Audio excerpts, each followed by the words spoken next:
Hello friends, आज मैं आपके साथ मैक्रो इकोनॉमिक्स का एक टॉपिक लेके आया हूँ जिसका नाम है मल्टीप्लायर। मल्टीप्लायर को हम कैपिटल के से भी डिनोट करते हैं। सिंपल वर्ड्स में मल्टीप्लायर क्या होता है? जब भी हम इन्वेस्टमेंट बढ़ाते हैं तो इनकम कई गुना बढ़ जाती है। अगर 1 लाख रुपए इन्वेस्ट किए और इनकम 3 लाख की हो गई तो हमारा पैसा, हमारी इन्वेस्टमेंट कितने गुना होगी? 3 गुना होगी ना। तो मल्टीप्लायर कितना हो गया? 3। मल्टीप्लायर को के से डिनोट करते हैं और मल्टीप्लायर की वैल्यू आ जाएगी 3। तो मल्टीप्लायर कहता है कि इनकम के इन्वेस्टमेंट के बढ़ाने से इनकम कितने गुना बढ़ती है, उस गुना को मल्टीप्लायर कहते हैं। तो सिंपल वर्ड्स में शुरू करते हैं। Multiplier relates to change in income to the change in investment. ठीक है, इनकम में चेंज कितना आया अगर इन्वेस्टमेंट में चेंज करें तो। When the level of investment in an economy increases, जब भी हम इन्वेस्टमेंट किसी भी इकोनॉमी में बढ़ाते हैं, the level of income also increases, उसकी वजह से इनकम भी बढ़ जाती है। But the level of increase in income is many times more than the increase in investment. But investment के बढ़ाने से इनकम का लेवल कई गुना ज़्यादा बड़ा होता है। जितने गुना बड़ा होता है उसे मल्टीप्लायर कहा जाता है। तो अब कीन्स की लैंग्वेज में हम पढ़ते हैं। According to JM Keynes, investment multiplier tells us that when there is an increment मतलब increase in the aggregate investment, अगर aggregate investment बढ़ाते हैं, income will increase by an amount which is k times of the increment of investment। तो उसकी वजह से जो income बढ़ेगी वो k गुना बढ़ जाएगी। ठीक है, तो k गुना बढ़ जाएगी। समझ की बात? तो ये कह रहे हैं कि जब भी हम एग्रीगेट इन्वेस्टमेंट बढ़ाते हैं तो इकोनॉमी में इनकम भी इंक्रीज हो जाती है। कितनी इंक्रीज हो जाती है? के गुना ऑफ इन्वेस्टमेंट। ठीक है, मैंने एग्जांपल दिया था, 1 लाख रुपए इन्वेस्ट किए, 3 लाख रुपए इनकम बढ़ गई, तो फिर हम कहेंगे मल्टीप्लायर 3 है। तो इसका formula K is multiplier, it is equals to change in income due to change in investment. तो ये है change in income divided by change in investment. I hope ये वीडियो आपको पसंद आई होगी।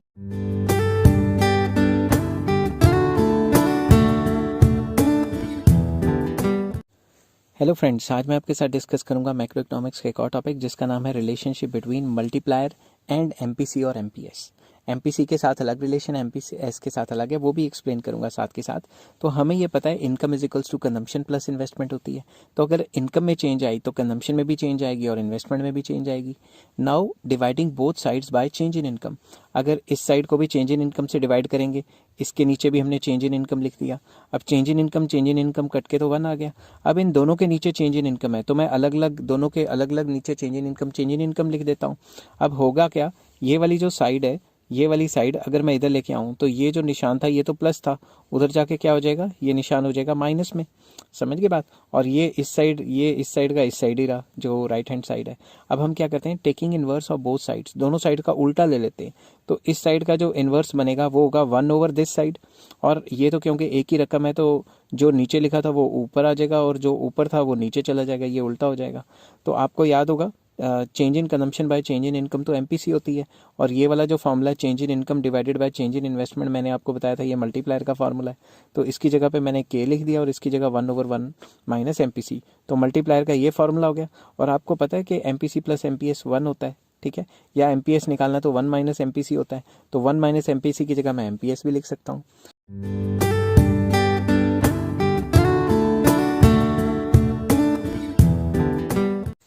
हेलो फ्रेंड्स, आज मैं आपके साथ डिस्कस करूंगा वर्किंग ऑफ मल्टीप्लायर। इससे पहले मैंने डिस्कस किया था कि relationship of multiplier and MPC MPS and multiplier का मतलब क्या होता है। इस सब के लिंक आपको डिस्क्रिप्शन में मिल जाएंगे। तो चलिए शुरू करते हैं।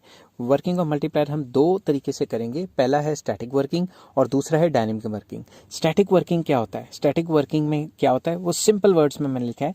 Under this working we simply discuss the shifting of equilibrium from one situation to another. हम स्टैटिक वर्किंग में सिर्फ ये बताते हैं कि हमने फलां जो है इतनी इन्वेस्टमेंट बढ़ाई और पहले इक्विलिब्रियम लेवल ऑफ इनकम ये था, बाद में इक्विलिब्रियम लेवल ऑफ इनकम इतना हो गया। ये नहीं डिस्कस करते कि क्यों हुआ और कैसे हुआ। तो स्टैटिक वर्किंग सिर्फ शिफ्टिंग ऑफ इक्विलिब्रियम के बारे में बताती है, क्यों कैसे का जवाब नहीं देती। तो इसमें फर्स्ट सिचुएशन आ जाता है फॉरवर्ड वर्किंग। फॉरवर्ड वर्किंग एक ऐसी सिचुएशन है जिसमें जब भी हम इन्वेस्टमेंट को बढ़ाते हैं तो इनकम कई गुना बढ़ जाती है। ठीक है, फॉरवर्ड मतलब आगे जाना। तो it is a situation under which any increase in investment leads to many times increase in income. तो जब भी हम इन्वेस्टमेंट बढ़ाते हैं तो इनकम कई गुना बढ़ जाती है। इसका डायग्राम मैंने बनाया हुआ है। एक्स एक्सिस पे मैंने दिया हुआ है इनकम, वाई एक्सिस पे दिया हुआ है इन्वेस्टमेंट। अब मैं आपके सामने डायग्राम बना रहा हूँ। ये एग्रीगेट सप्लाई कर्व मैंने पहले की बनाई हुई है। एग्रीगेट डिमांड कर्व बना रहा हूँ, ये बन गई एग्रीगेट डिमांड कर्व। ठीक है। तो मैं इसको नाम दे देता हूँ एग्रीगेट डिमांड कर्व, जहाँ पे दोनों इंटरसेक्ट करती हैं ये इक्विलिब्रियम है, और अगर मैं इसको डॉटेड लाइन से जोड़ता हूँ तो ये इनिशियल लेवल ऑफ इक्विलिब्रियम है। जब भी इन्वेस्टमेंट बढ़ती है, आपको ये पता है ना एडी का फॉर्मूला, छोटा फॉर्मूला क्या है, C+I। अब आप खुद सोचो, अगर इन्वेस्टमेंट मैं बढ़ाऊंगा तो इसमें प्लस चेंज इन इन्वेस्टमेंट भी करूंगा तो एडी तो बढ़ेगी ही, क्योंकि इन तीनों को ऐड करके तो ये बन रहा है। तो अब मैं क्या करूंगा, जब भी मैं इन्वेस्टमेंट बढ़ाऊंगा एडी कर्व पैरेलल शिफ्ट हो जाएगी अपवर्ड, ठीक है। मैं ये पैरेलल शिफ्ट नहीं कर पाया हूँ, रुको इसको पैरेलल शिफ्ट करने की स्कीम देखता हूँ टैबलेट में, ठीक है। कॉपी यहाँ पे कर देता हूँ, पेस्ट, ठीक है। तो अब जो चेंज आएगा ना वो पैरेलल आएगा, ठीक है।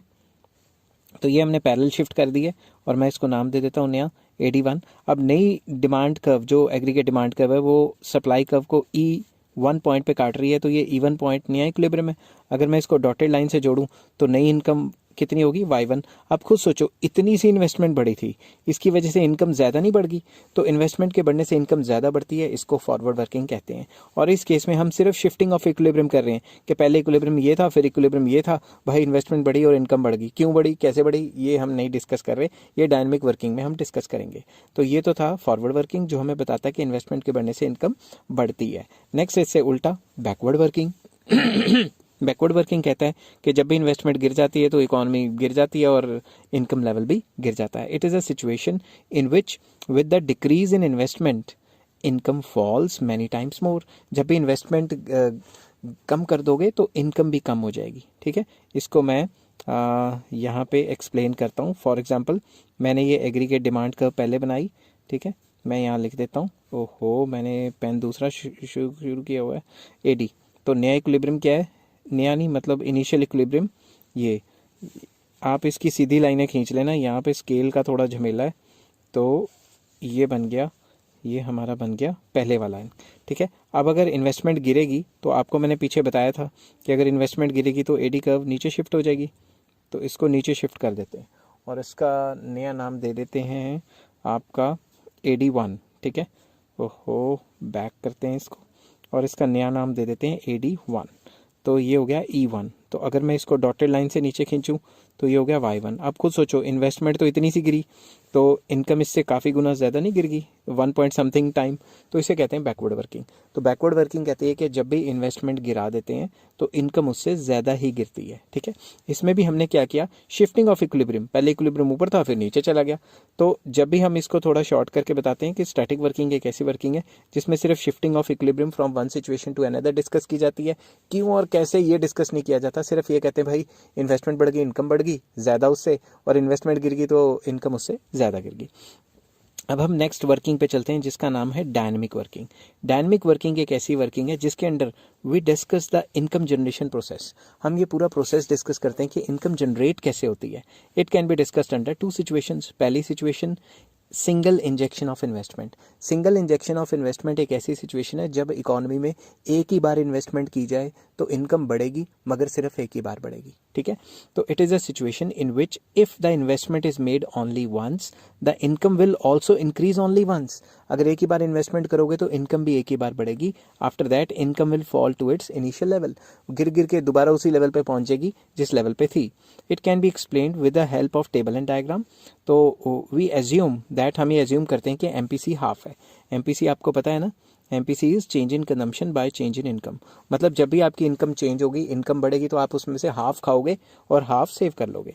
तो इसके लिए मैंने एक टेबल बनाया है। टेबल में सबसे पहले मैंने यहाँ स्टेजेस लिखे हैं, यहाँ चेंज इन इन्वेस्टमेंट, यहाँ change in income, change in consumption and change in income. तो फर्स्ट स्टेज में मैंने क्या किया, मैंने 100 रुपये इन्वेस्ट किया। अब ये जो 100 रुपये मैंने इन्वेस्ट किया है, ध्यान से देखना, ये 100 रुपये किसी और की इनकम बन गई। अब आप खुद सोचो, जो बच्चे मेरे पास पढ़ने आते हैं या जो भी क्लाइंट्स मेरे पास अपने केस लड़ने आते हैं वो अपने पैसे इन्वेस्ट करते हैं तो मेरी तनख्वाह बनती है, समझ गए ना बात। तो एक बंदे की इन्वेस्टमेंट दूसरे बंदे की तनख्वाह होती है। अब मैंने क्या किया, जो मेरी मान लो तनख्वाह बनी, ये वाली मान लो ये मेरी तनख्वाह बनी, अब मैंने इस तनख्वाह में से क्या करना है, MPC क्या है, MPC क्या है, MPC हमारा हाफ है। इसमें में से मैंने आधी खाई, ठीक है, मैंने इसमें से हाफ खाई। कितना खाया, 50 रुपीज़। मान लो मैंने कहीं जाके खर्चा कर दिया 50 रुपीज़ किसी दुकान पे, वो 50 रुपीज़ किसी और दुकानदार की तनख्वाह बन गई। अब उस दुकानदार ने हाफ खाया 25 वो 25 किसी और दुकानदार की तनख्वाह बन गई, उस दुकानदार ने हाफ खाया, वो किसी और की तनख्वाह बन गई। तो ये प्रोसेस ऐसे चलता रहेगा और ये जो इनकम है ये गिरते गिरते गिरते गिरते वो फिर से उसी जीरो के लेवल पे आ जाएगी। तो चेंज इन इनकम जो है शुरू ही तो हुई थी 100 से, मगर वो गिरती गिरती फिर से इनिशियल लेवल पे आ जाएगी। इसको डायग्रामेटिकली भी एक्सप्लेन किया हुआ है, नीचे लिखी हुई है स्टेजेस। तो फर्स्ट स्टेज में 100 रुपये इन्वेस्ट किया था, सेकेंड स्टेज में वो हाफ होकर 50 हो गया था, थर्ड स्टेज में 25, और यहाँ मैं 4 स्टेज लिखनी भूल गया, ये लो अभी लिख देता हूँ, स्पीड में कभी कभी लिखना भूल जाता हूँ। तो उस केस में 12.5। तो हमने क्या किया, ये जो बार्स बनाए हैं इनके जो सेंटर की जो है इनसे लाइन ज्वाइन कर देनी है, और इस लाइन को इनकम जनरेशन पाथ कहते हैं। ये लाइन या ये कर्व नीचे गिर रही है, इसका मतलब ये एक ही बार इन्वेस्टमेंट करो तो इनकम एक ही बार बढ़ती है, इकॉनमी फिर से अपने बुरे पोजीशन में चली जाती है। मगर इससे उल्टी situation, continuous injection of investment, अगर लगातार इन्वेस्टमेंट बढ़ती रहे तो ये एक ऐसी सिचुएशन है in which if the investment is made on regular intervals the income will also increase regularly. अगर इन्वेस्टमेंट रेगुलरली करोगे तो इनकम भी रेगुलरली आएगी। इसका भी टेबल एंड डायग्राम मैंने बनाया है। हमने भी इसमें अजम्पशन किया है कि एमपीसी हाफ है, तो इसमें फिर से वही बात, ठीक है। तो सबसे पहली स्टेज में 100 रुपये इन्वेस्ट किया, वो 100 रुपये किसी की बन गई तनख्वाह। अब उस बंदे ने क्या किया, उस बंदे ने 50 रुपये खाए, ठीक है। तो ये 50 रुपये तो किसी की तनख्वाह बनी है, प्लस 100 रुपये और इन्वेस्ट कर देंगे, तो ये 100 और ये 50, टोटल तनख्वाह कितनी होगी, 150। समझ गई बात। तो अब जब 150 तनख्वाह थी इकॉनमी में, तो उस 150 में से 150 में से 75 क्या होते हैं, खर्च हो जाते हैं। अब ये 75 तो खर्च हो गए, जो खर्च हुए वो तो किसी की तनख्वाह बनी, और साइमल्टेनियसली 100 और इन्वेस्ट कर दिया, तो ये 100 और ये 75 मिला के टोटल होगी 175। अब 175 का हाफ खर्च हुआ, तो जब हाफ खर्च हुआ तो वो तो है 87.5, तो 100 और इन्वेस्ट हो गए, तो 100 इन्वेस्ट हुए प्लस 87.5, तो टोटल तनख्वाह बन गई 187.5। तो इस सिचुएशन को अगर हम देखें तो इनकम लगातार बढ़ती जा रही है। तो ये कहा गया है कि जब भी हम रेगुलर इन्वेस्टमेंट करेंगे तो इनकम भी रेगुलरली ही बढ़ेगी, ठीक है। अब इसका डायग्राम देख लेते हैं। तो यहाँ पे अगर देखें first stage, second stage, third stage, fourth stage, first stage पे 100 थी, सेकंड स्टेज पे 150, थर्ड स्टेज में ये 175 और 187.5। तो अब इसमें डायग्राम बनाने के चक्कर में हमने इसके बार्स के जो सेंटर पॉइंट है वो जो है वो ज्वाइन करा लिए, और जो इनकम जनरेशन पाथ है वो अपवर्ड स्लोपिंग है। इसका मतलब ये कि इन्वेस्टमेंट के बढ़ने से इनकम कई गुना बढ़ रही है।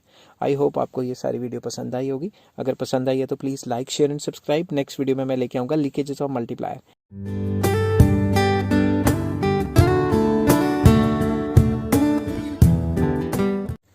हेलो फ्रेंड्स, आज मैं आपके साथ डिस्कस करूंगा मैक्रो इकोनॉमिक्स का एक इंपॉर्टेंट टॉपिक जिसका नाम है लीकेजेस ऑफ मल्टीप्लायर।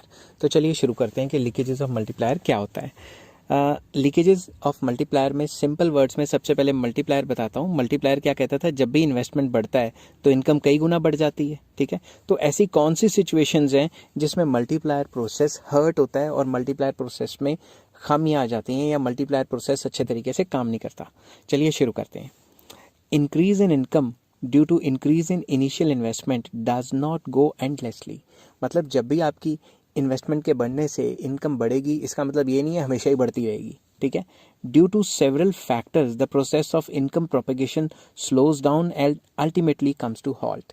कई फैक्टर्स रिस्पॉन्सिबल हैं जिसकी वजह से इनकम, इन्वेस्टमेंट के बढ़ने से इनकम के जो बढ़ने की स्पीड है वो कम होती रहती है और आखिर में आके बंद हो जाती है। Causes responsible for this decline in income are called leakages। तो ये जो causes हैं जिनकी वजह से जो इन्वेस्टमेंट के बढ़ने से इनकम नहीं बढ़ पाती उनको हम लीकेजेस ऑफ मल्टीप्लायर कहते हैं, ठीक है। Some important leakages are as under. तो पहली कौन सी है, आइडियल सेविंग्स। बहुत इंपॉर्टेंट पॉइंट है। Some part of the increased income goes out of circulation in the form of ideal savings.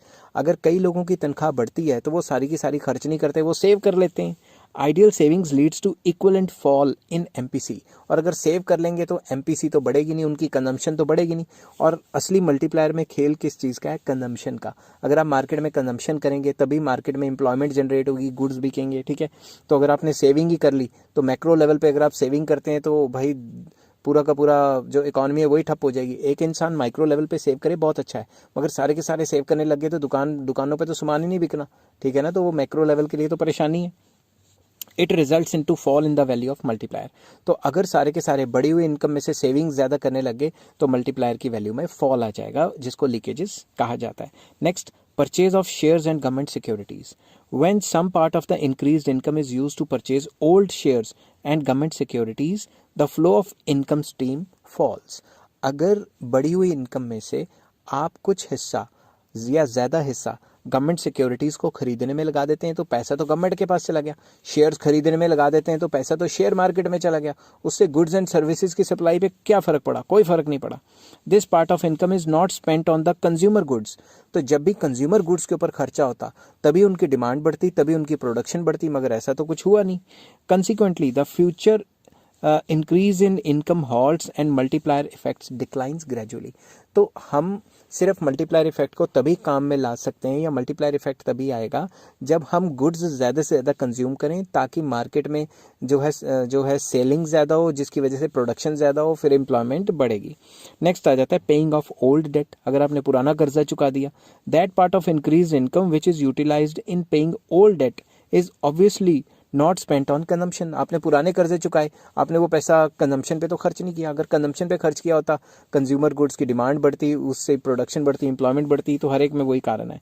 This is another leakage restricting the process of income generation through multiplier effect. तो पुराना कर्जा ही चुकाया, उसके बदले कोई goods and services तो generate नहीं हुई.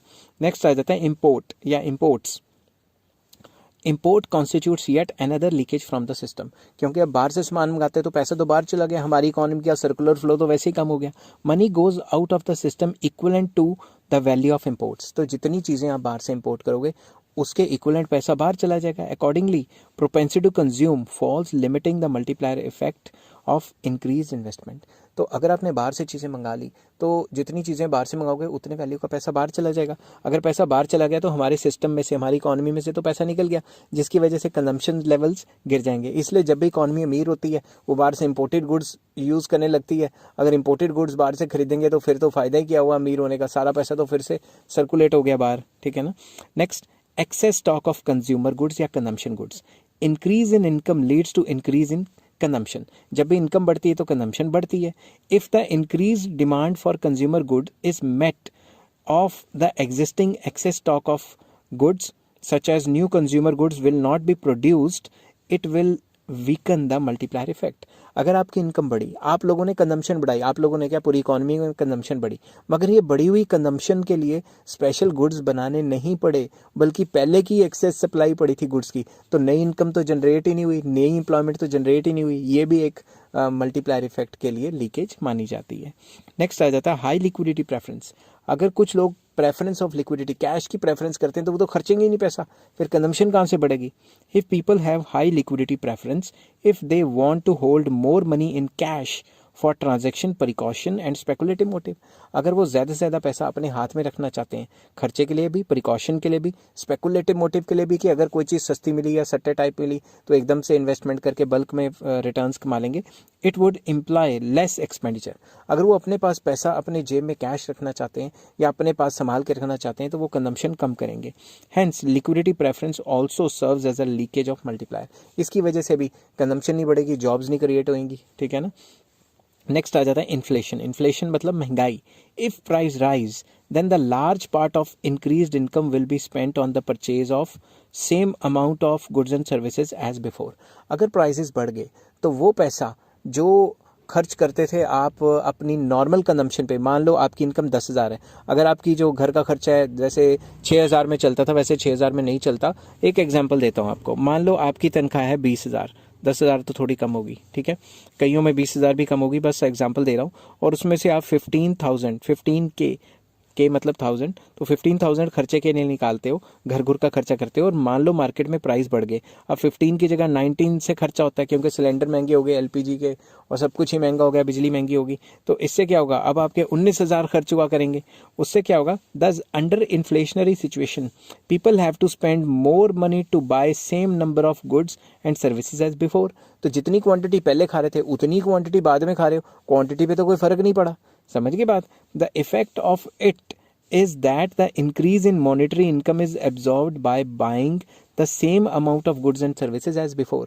अगर पहले आप 50 kg आटा ले रहे थे अपने घर के लिए, अब भी उतना ही ले रहे हो, ज़्यादा तो नहीं ले रहे, तो प्रोडक्शन में तो कोई फ़र्क ही नहीं पड़ा. Therefore very little income is left to buy new goods and services, आपके पास पैसे नहीं बचने और गुड्स खरीदने के, तो there will not be much increase in the consumption, क्योंकि कंजम्पशन और नहीं बढ़ पाएगी, क्योंकि महंगाई हो जाती है तो कंजम्पशन लेवल गिर जाते हैं। इसीलिए आपने देखा होगा जब भी इन्फ्लेशन रेट हाई होता है तो उस कंट्री में, जिस कंट्री में इन्फ्लेशन बढ़ जाती है उसकी शेयर मार्केट गिर जाती है। क्यों? क्योंकि शेयर मार्केट किस पे बेस्ड होती है? कंपनियों पे, ठीक है ना। कंपनियों की सेल्स कम हो जाती है, इन्फ्लेशन रेट हाई हो जाते हैं। तो with little increase in the consumption multiplier effect will remain limited. अगर कंजम्पशन ही नहीं बढ़ेगी तो मल्टीप्लायर की ऐसी की तैसी हो जाएगी। नेक्स्ट आ जाता है taxation system. If the taxes on goods and progressive taxes on income are increased, there will be no appreciable increase in the consumption despite increase in income. अब आप खुद सोचो, अगर गवर्नमेंट्स ने अपने टैक्स बढ़ा दिए, चीज़ों पे भी टैक्स बढ़ा दिए और इनकम पे भी टैक्स बढ़ा दिए, तो सारा का सारा तो सरकार ही टैक्स लेगी। तो जब सरकार ज़्यादा अमाउंट ऑफ टैक्स लेगी तो लोगों के पास तो कम बच जाएगा ना। अब जैसे हमारे कंट्री में क्या है, जीएसटी है, पेट्रोल खरीदो टैक्स, इंश्योरेंस पॉलिसी खरीदो टैक्स, मोबाइल खरीदो टैक्स, कार खरीदो टैक्स, सामान खरीदो टैक्स, हर चीज़ पे टैक्स लगा देते हैं और बाद में फिर से इनकम टैक्स भी देते हैं। तो तकरीबन हमारी सारी तनख्वाह से आधी से ज़्यादा तनख्वाह तो टैक्स में निकल जाती है। समझ के बाद बची कितनी हमारे पल्ले? तो अगर सब कुछ ये टैक्स ही ले जाएंगे तो हमारे पास कंजम्पशन के लिए तो बहुत कम बचेंगे। As a result the process of income propagation slows down. तो जब हमारे पास पैसे नहीं बचेंगे तो हम खर्च ही नहीं कर पाएंगे, तो गुड्स ही नहीं खरीदेंगे, गुड्स की प्रोडक्शन ज़्यादा नहीं हो पाएगी, तो एम्प्लॉयमेंट कैसे जनरेट होगी? ठीक है, अब भाई हड़तालें मत करने बैठ जाना सरकार के खिलाफ। ठीक है, तो नेक्स्ट आ जाता है undistributed profit of the companies. Many companies do not distribute all the profits among the share holders, they keep a part of it as a reserve fund.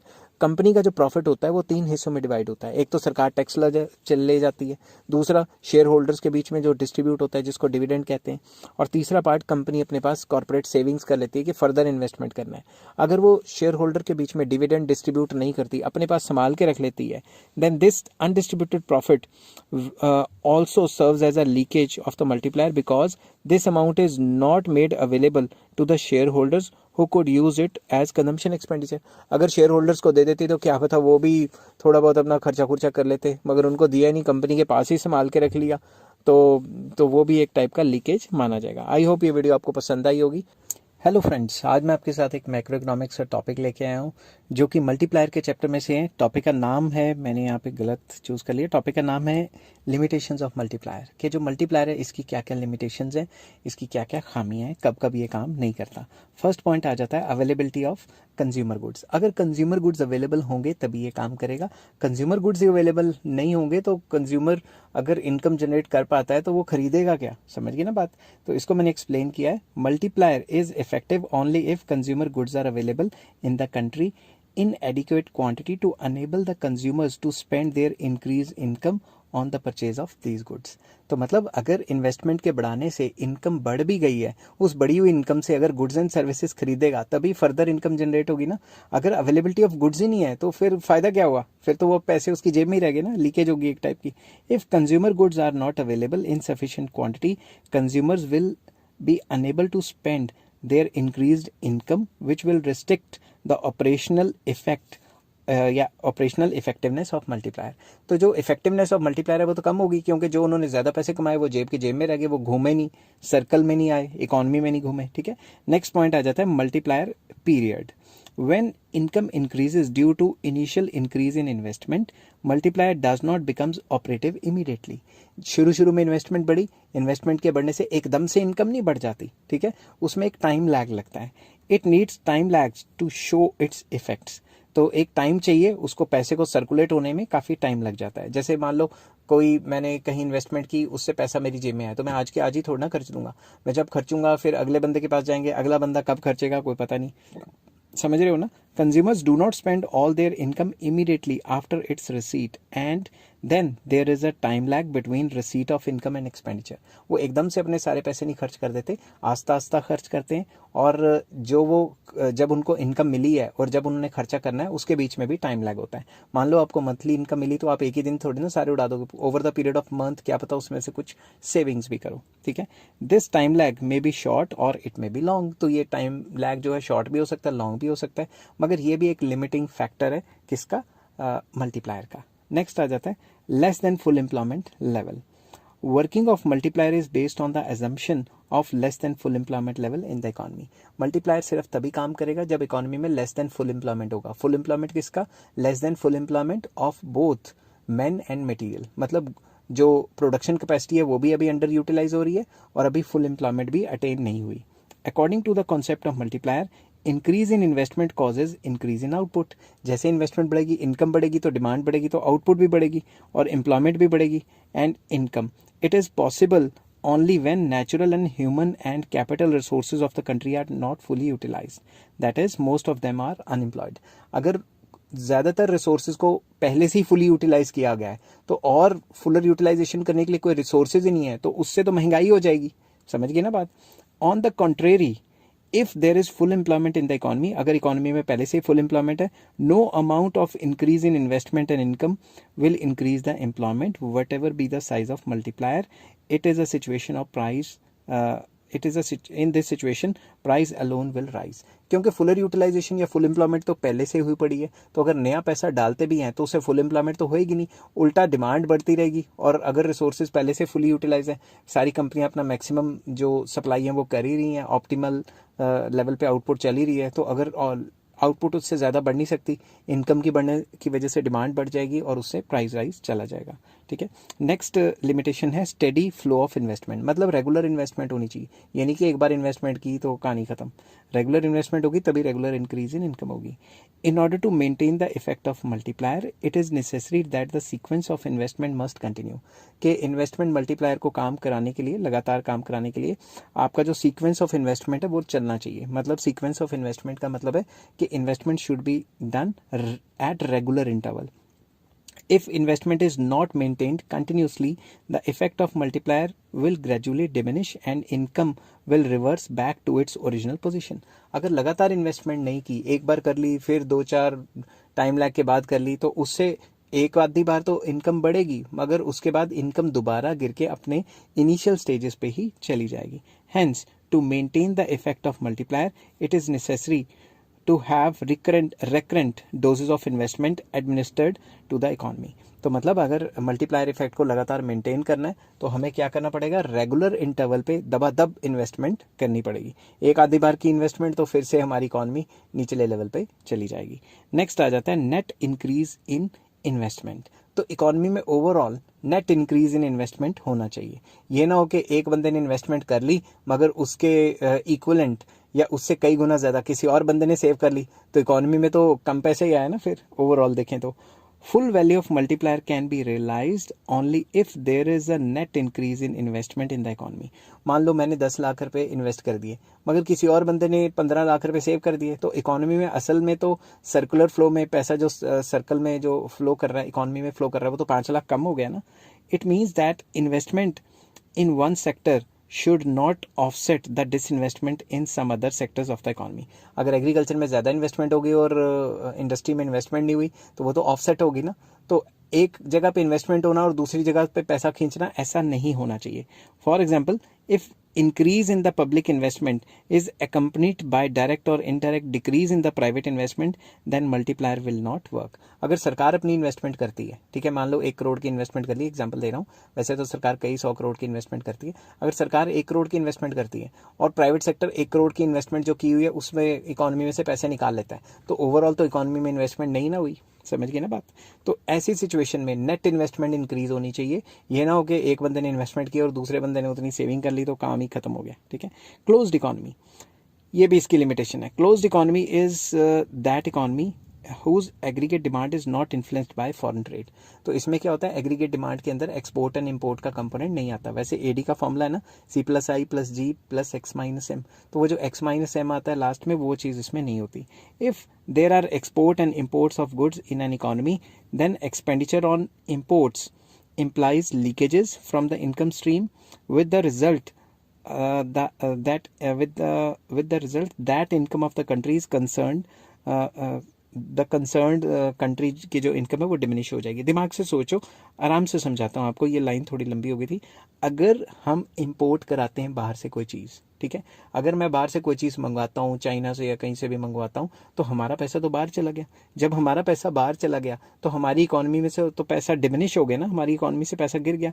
Expenditure on imports reduces marginal propensity to consume. अगर हम exports पे ज़्यादा imports पे ज़्यादा खर्च करेंगे तो हमारी इकोनॉमी में तो कम पैसा रह जाएगा। जब कम पैसा रह जाएगा तो हम खर्च भी कम करेंगे, इससे एमपीसी गिर जाएगी, जिसका वैल्यू ऑफ मल्टीप्लायर पे एडवर्स इफेक्ट होगा।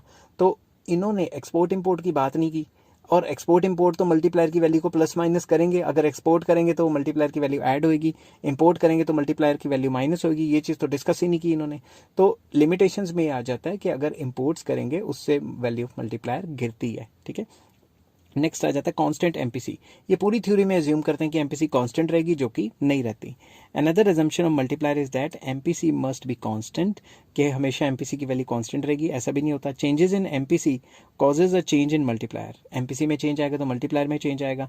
If MPC is low, value of multiplier will also be low and vice versa. अगर एमपीसी गिरेगी, आपको पता है ना, इनकम के बढ़ने से एमपीसी लगातार गिरती है, तो मल्टीप्लायर की वैल्यू तो लगातार गिरती जाएगी, ठीक है। नेक्स्ट आ जाता है industrialised economy. Multiplier is more effective in an industrialise economy. Multiplier काम कहाँ करेगा? इंडस्ट्रियलाइज इकोनॉमी में। क्यों? क्योंकि इंडस्ट्रीज में लगातार इन्वेस्टमेंट चलती रहती है। एग्रीकल्चर में एक बार इन्वेस्टमेंट कर दी, जब तक फसल बढ़ती नहीं तो इतनी इन्वेस्टमेंट की जरूरत नहीं होती। It is comparatively less effective in the agriculture economy.